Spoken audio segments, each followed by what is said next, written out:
Have you ever wondered how people in the Middle Ages coped with the unbearable summer heat without modern air conditioners and fans? In an era when there was no electricity or refrigerators, how did they find ways to cool their homes and bodies while maintaining their strength and health? In this video, we'll explore 10 forgotten medieval cooling methods that allowed people to survive sweltering days and nights while staying alive and healthy. If you are interested in history, survival, and life of our ancestors in the harshest conditions, be sure to subscribe to the channel. There are many fascinating and informative stories ahead. The summer sun in the Middle Ages was no less merciless than winter, especially in the southern regions of Europe, where the heat could last for weeks. To preserve food and shelter from the stifling heat, peasants and townspeople hid underground, in stone cellars dug under houses, barns, and even monasteries. These structures were often built by hand, with reinforced stone vaults and thickened walls to keep the temperature inside cool even at midday. The average temperature in such a cellar was kept within 8 to 12 degrees Celsius, regardless of the heat upstairs. In such rooms, not only corn, beef, and dried meat were stored, but also dairy products, honey, sour vegetables, kegs of ale, and even ice, if it was prepared in winter. In some cases, peasant families used cellars as a temporary refuge from the heat. Especially children and the elderly could spend half a day there, waiting for the cool of the evening. Cellars were sometimes built not only under houses, but also freestanding in the form of small underground houses with a wooden door and an earthen roof covered with moss. In Northern Europe, stone cellars were often combined with glaciers, deep pits filled with sawdust where snow from the winter was stored to be used in the summer. Chronicles of 12th century monasteries, for example in Westphalia, mention cellars cut into the rock where monks preserved wine and cooled herbal infusions. Sometimes narrow shafts were left for ventilation, through which air circulated slowly to prevent mustiness. The aroma of such cellars was peculiar, a mixture of earth, wet stone, vinegar, and smoked lard. Even in cities where space was limited, houses tried to build with a small underground level, sometimes only 1.5 meters, but even that was enough to feel the difference. The hostesses went down there several times a day to take a pot of kvass, to bring out cheese, or just to cool off while standing barefoot on the stone slabs. In southern France and northern Italy, they built cellars in the form of galleries going deep into the hillside, where the air was stable and cool all year round. In late medieval England, such cellars were called butteries, and they not only held food, but also served cool drinks in the heat of summer. The peasants knew that the main defense against heat was not water, but shade and stone. And if there was no glacier or stream in the summer, salvation was sought in a deep, damp cellar, where behind a tight wooden door, the world stood still and the body began to breathe freely. These simple but ingenious designs were not only storage technology, but also part of the daily struggle for survival. They were created without blueprints, but with a deep knowledge of the land, climate, and material. In a world where every ray of sunlight could be deadly, the coolness of the dungeon was priceless. Medieval houses were not characterized by luxury, but they were built with the harsh truth of the climate in mind, not only for protection from the cold, but also from the exhausting summer heat. One of the main ways to keep the house cool was to build extremely thick walls, often of stone, limestone, or clay, capable of storing the coolness of the night and keeping out the heat of the sun during the day. The thickness of the outer walls sometimes exceeded a meter, especially in the southern regions of Europe. Spain, southern France, or Sicily, where the heat lasted for 3 or 4 months. Such walls acted like natural thermoses. The outside was hot, but the inside felt like a stable, cool shade. Instead of the wide windows that are familiar to the modern eye, medieval dwellings had narrow, elongated vertical window openings, sometimes as wide as the palm of your hand. This was not only for defense reasons, but also to limit the amount of sunlight and heat entering the house. The curtains and shutters on wooden hinges were closed during the hottest hours to keep the interior cool and semi-dark. The corners of buildings were often placed so that windows faced east or north rather than south, avoiding direct solar heating. Particularly interesting were the so-called méthode Vorovie passages, narrow courtyards where not much sun penetrated, but the wind was good for walking. In these courtyards, peasants and townspeople set up summer kitchens, brought out buckets of water and placed benches for resting in the shade.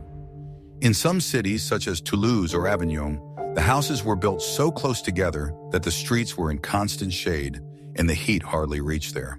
The architecture of the dense buildings, connected by lintels and galleries, helped to keep it cool even on the most sweltering days. Even inside the house, air movement was considered. Narrow staircases, high ceilings, and attic vents allowed hot air to rise upward, leaving the lower rooms relatively fresh. In castles, such decisions were strategic. Living quarters were arranged in the northern wings, where the sun was only early in the morning. In monasteries, architects took special care to place cells in shady parts of the complex, sometimes under a layer of earth or surrounded by stone walls with dense gardens. All these techniques, from narrow windows to massive walls, were part of an intuitive but deliberate system of thermoregulation developed through centuries of observation and survival. In the Middle Ages, they knew that if a house couldn't keep out the heat, it wasn't a house, it was a trap. So in every stone, in every shadow under the beam, read the simple but vital task of protecting from the sun. And it was through these architectural techniques that many people were able to survive the long months of heat without any modern technology. In an era when neither fans nor air conditioning existed, medieval residents resorted to simple but surprisingly effective ways to combat the summer heat, and one of the most common was to use damp cloths and create drafts. Knowing how evaporation works, peasants, artisans, and even noble families in castles hung wet blankets over doorways, windows, or along walls so that the air passing through them would cool down and bring a welcome coolness. This method was especially active in monasteries, where concern for the health of the brothers was combined with observation of natural phenomena. The monks knew that cool air slips more easily into narrow openings if it is given a wet filter. Sometimes fabrics were moistened not just with water, but with infusions of fragrant herbs or vinegar, not only for fragrance, but also to repel insects, which the summer heat caused in abundance. In some villages in Germany and Scandinavia, wet canvas curtains were hung on the windows, and grass was spread at the doorsteps, which was periodically sprinkled with cold water. In this way, a natural evaporative effect was created, resembling the operation of modern air coolers. Peppermint, St. John's wort, and oregano were especially popular.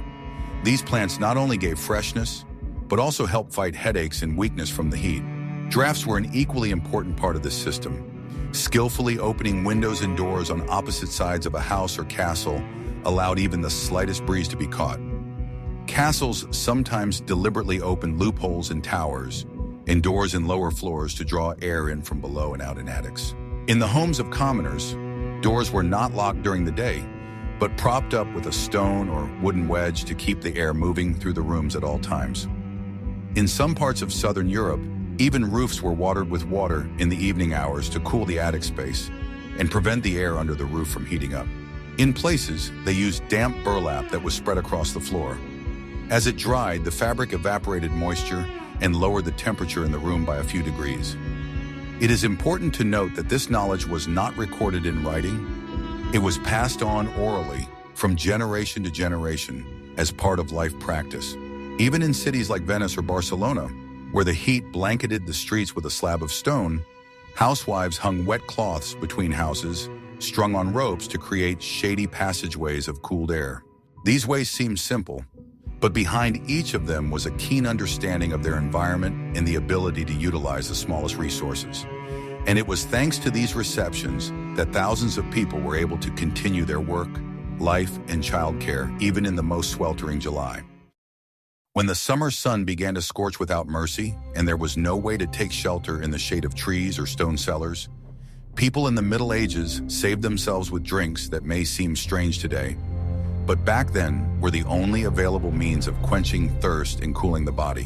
One of the most popular ingredients of such drinks was vinegar, particularly wine or apple vinegar diluted with water and sweetened with honey or syrup. It was used not only for flavor, but also because vinegar helped refresh the body, retain water in the body, and prevent intestinal infections, especially in the heat. This drink was known as Posca in ancient Rome, but the recipe was inherited and transformed in the Middle Ages, adding local herbs like mint, sage, thyme, and St. John's wort. In English lands, especially in villages where people worked from morning to evening in the fields, mint and vinegar were diluted in water, cooled in jugs buried in the ground, and spread for dinner. Such an infusion not only quenched thirst, but also helped with dizziness, weakness, and sunstroke. In monasteries, herbal drinks were prepared in advance, infused in the shade for several hours, and recipes were carefully kept in medicine books as part of herbalism. In France and Italy, peasant women often brewed sage and molasses, cooled the decoction, added vinegar, a little honey, and sometimes a few drops of sour berry juice. The result was a drink that was both tart and refreshing, which even children could drink.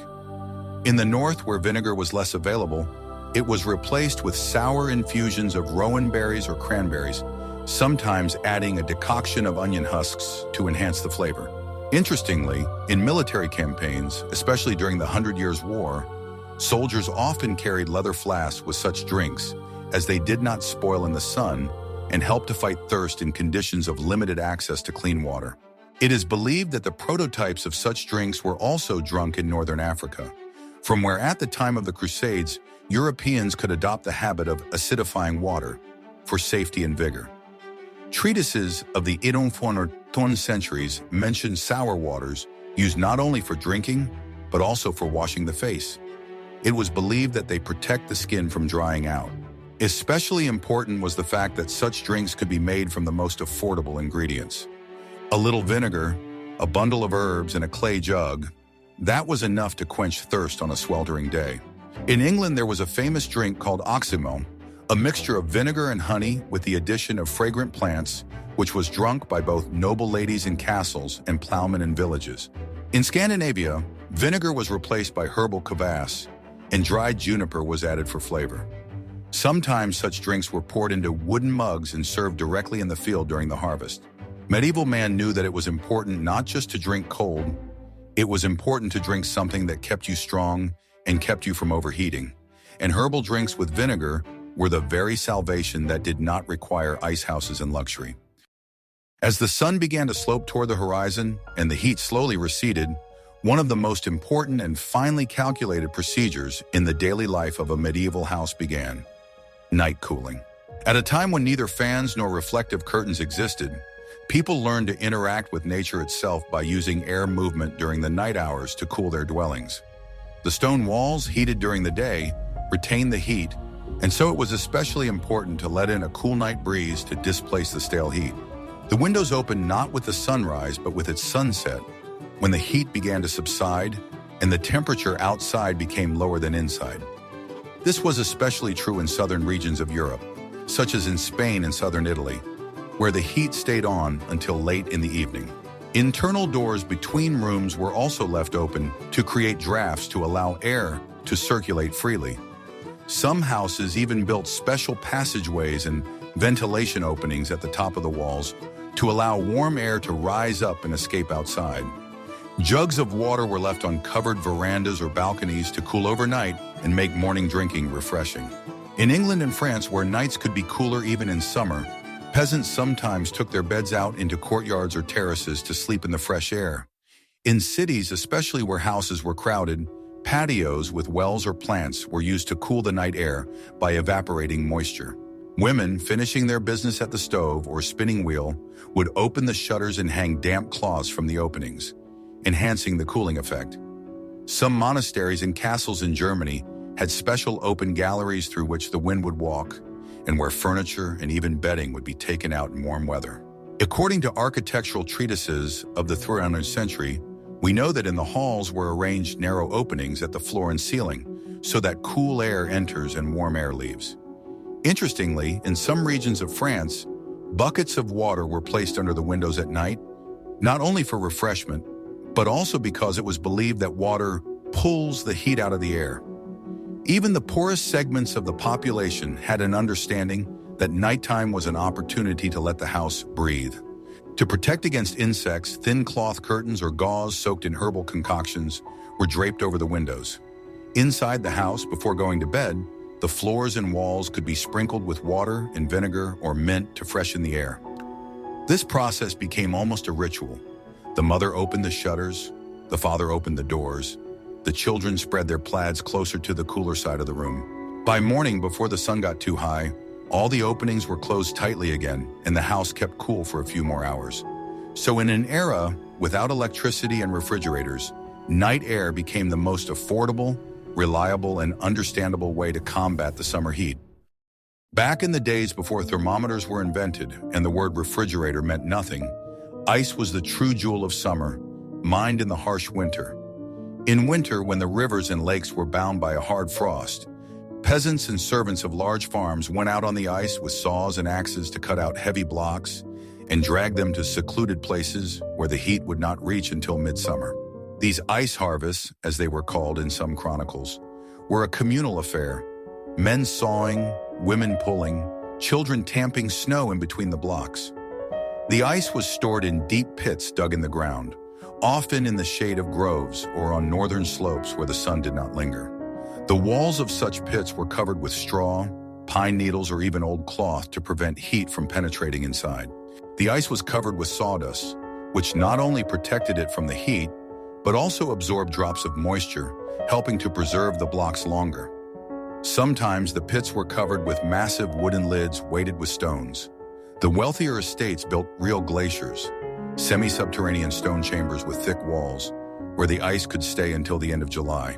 This method was especially widely used in Italy, southern France, and Eastern Europe, where the heat in summer was exhausting.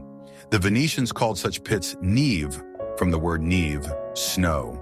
In England, glaciers appeared on the estates of the nobility as early as the 13th century, and archaeologists still find their remains in the counties of Sussex and Northumberland. The preserved ice was not only used to cool drinks, it was placed in cloths and applied to patients suffering from fever or used to treat inflammation.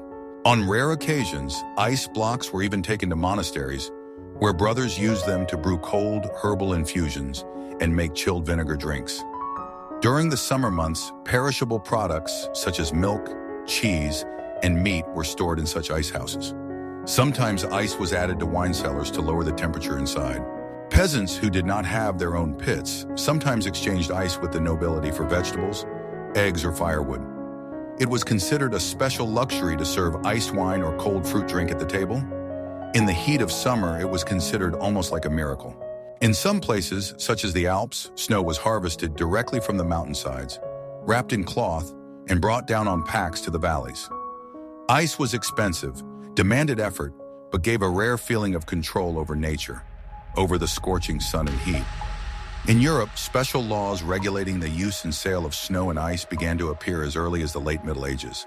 Historians have found evidence that during summer festivals in some castles, children were given small chunks of ice as a treat.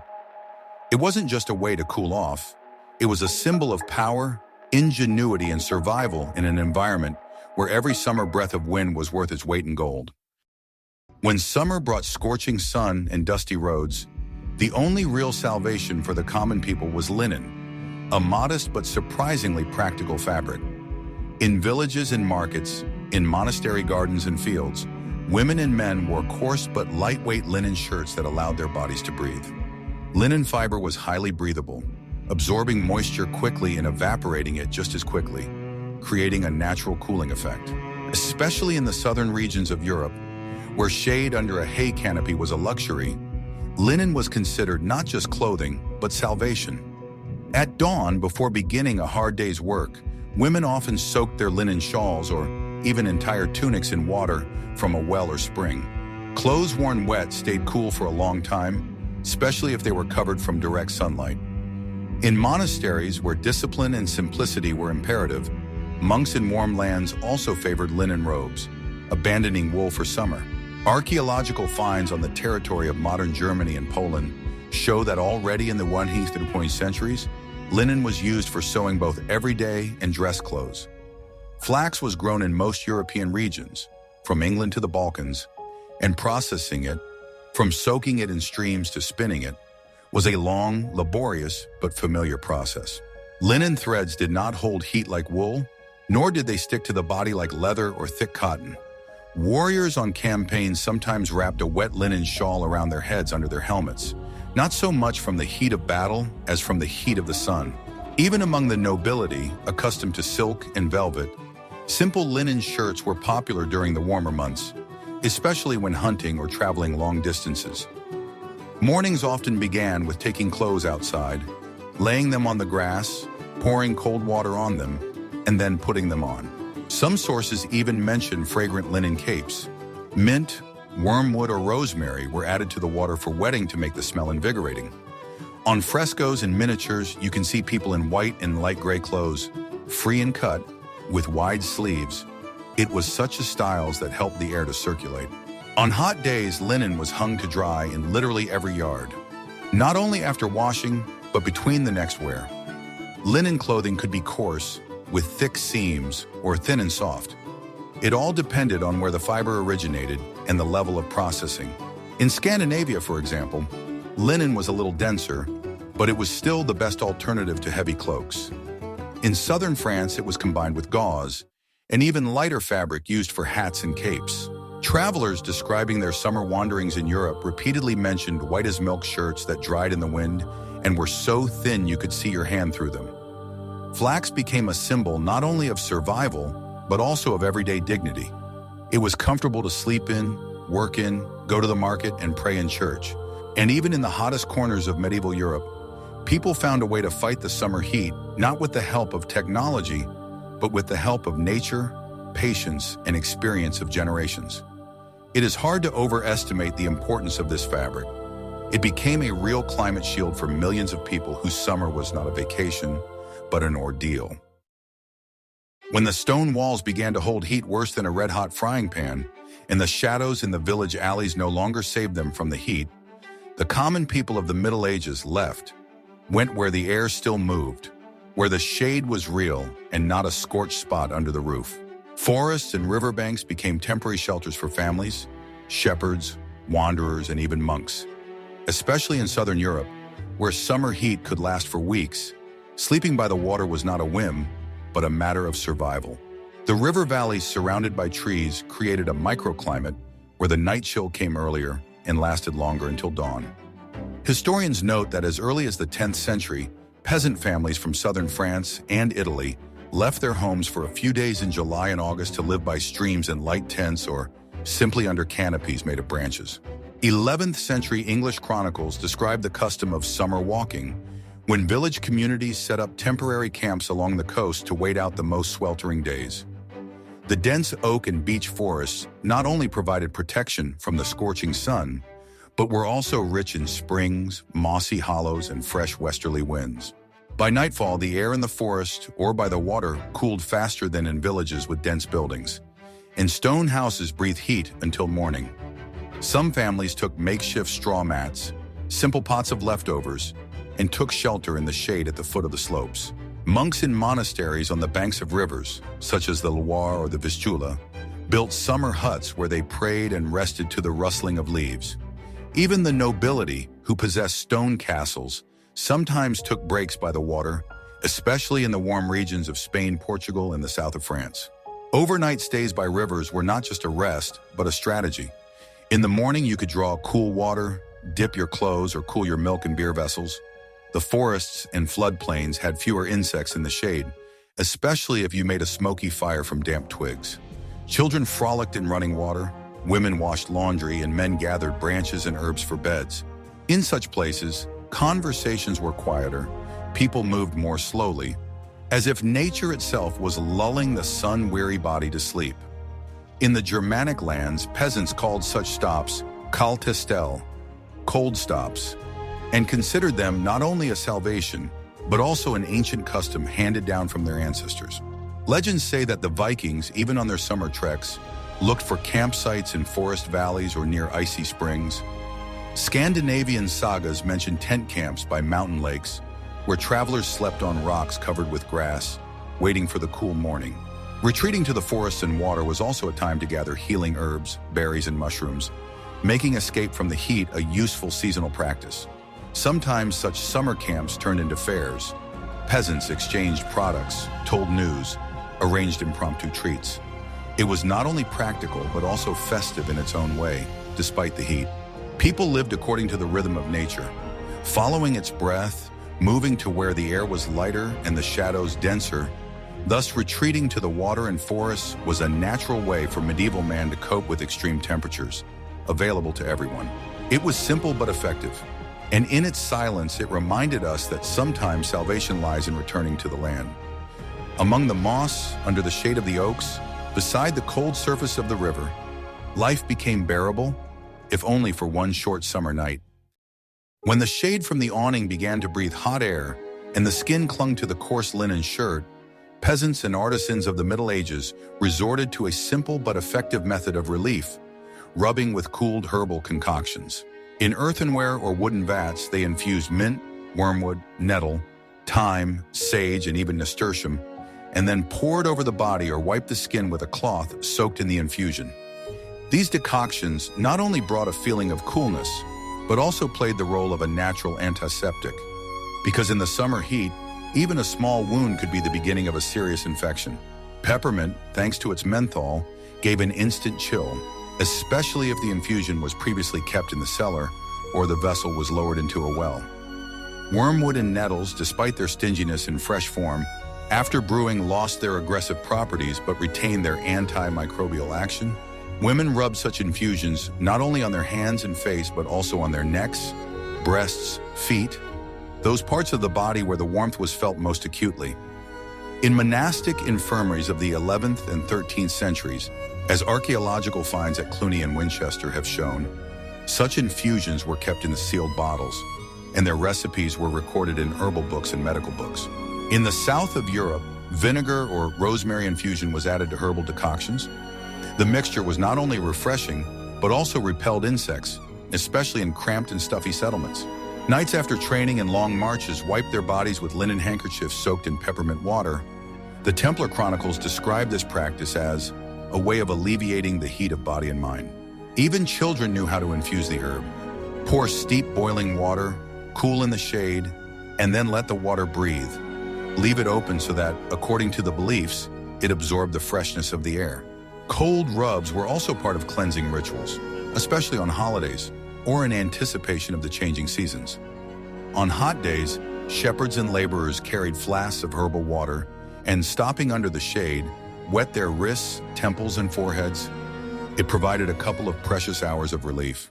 In the eastern regions of Europe, for example in old Russian villages, herbal wipes were often a substitute for a full ablution, especially if there was no access to a body of water. Women dried mint and wormwood on hooks under sheds so that they could prepare a cooling infusion at any minute. Healers advised to use these decoctions also for compresses. Gauze or coarse cloth was dipped and placed on the chest, shoulders, or abdomen. This practice also helped with fevers, as the cooled herb acted as a mild antipyretic compress. In some cases, the decoction was kept in leather pouches, hanging them on the wall in the coolest corner of the house.